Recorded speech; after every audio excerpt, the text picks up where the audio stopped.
नमस्कार दर्शकों, पौराणिक संसार में आपका स्वागत है। भगवान शिव को महादेव कहा जाता है। योगियों के योगी, तपस्वियों के तपस्वी।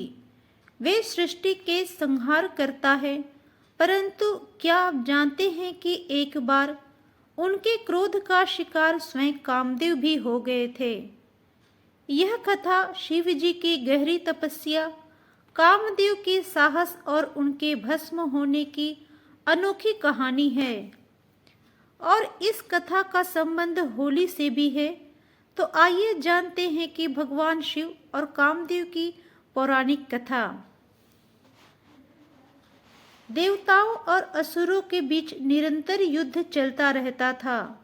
जब राक्षसों का अत्याचार बढ़ने लगा तो देवताओं को पता चला कि केवल भगवान शिव के पुत्र ही उन्हें बचा सकते हैं।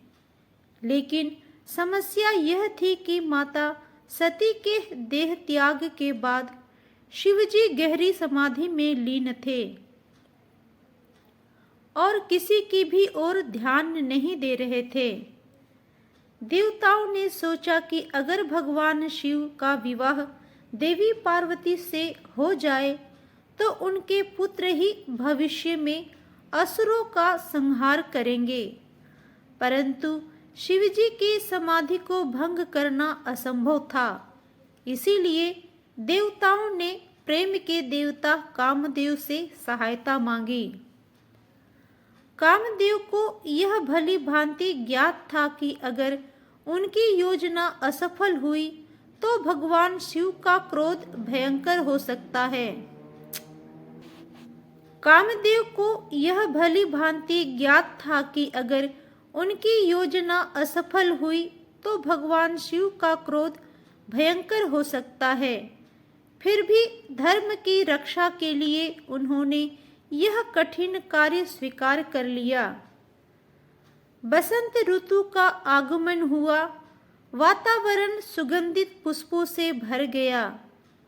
मंद मंद बहती पवन मन को मोहने लगी। कामदेव अपने धनुष पर प्रेम बाण चढ़ाकर कैलाश पहुंचे। उन्होंने अपने पुष्प बाण से शिवजी की समाधि को भंग करने का प्रयास किया। जैसे ही कामदेव ने प्रेम बाण चलाया, शिवजी की गहरी ध्यान अवस्था भंग हो गई। वे अचानक ध्यान से जागे और अपनी तीसरी आंख खोल दी। भगवान शिव अत्यंत क्रोधित हो गए। उनके तीसरे नेत्र से निकली अग्नि ने कामदेव को तत्काल भस्म कर दिया। यह देखकर देवी रति, जो कामदेव की पत्नी थी, विलाप करने लगी। उन्होंने शिव जी से विनती की कि उनके पति को पुनः जीवन प्रदान करे।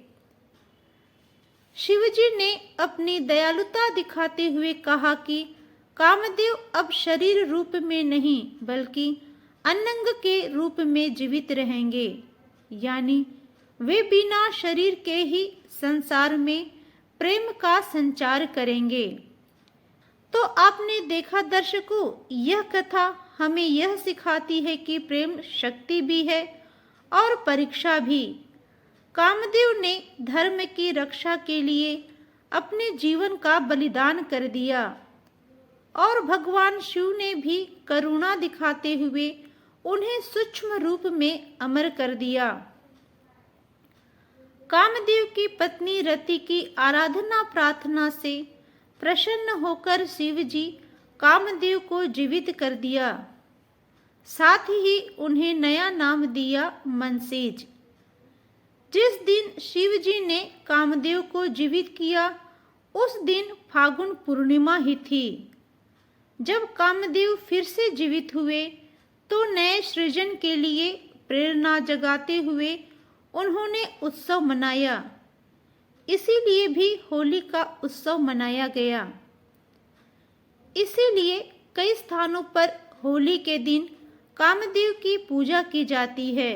खासकर दक्षिण भारत के तमिलनाडु में, जहां होली को काम दहनम के नाम से मनाया जाता है। जहाँ लोग कामदेव के प्रतीक के रूप में सूखे गोबर के गोले, लकड़ियाँ और घास को जलाते हैं।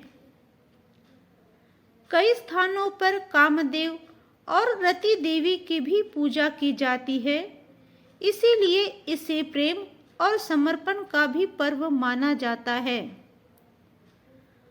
दर्शकों, आपको ये कथा कैसी लगी कमेंट्स में ज़रूर बताइएगा। यदि अभी तक आपने मेरे चैनल को सब्सक्राइब नहीं किया है तो मैं अनुरोध करती हूँ चैनल को सब्सक्राइब कर ले। तो मिलते हैं नए वीडियो में, तब तक के लिए हर हर महादेव।